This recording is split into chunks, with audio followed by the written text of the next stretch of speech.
dos temes que em semblen molt importants quan parlem del paper de la dona a la ciència són, d'una banda, la necessitat d'avançar en polítiques de conciliació que permetin que les dones tinguem els mateixos drets i les mateixes oportunitats a la carrera científica que històricament han tingut els homes.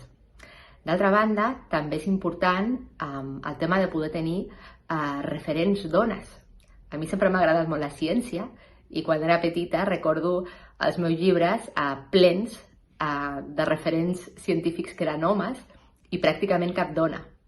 Això dona el missatge subtil o no tan subtil a les nenes de que la ciència és una cosa d'homes. Res més enllà de la realitat. De fet, el meu àmbit de recerca, que és la salut pública, està ple de dones brillants i que treballen incansablement per millorar la salut de les persones.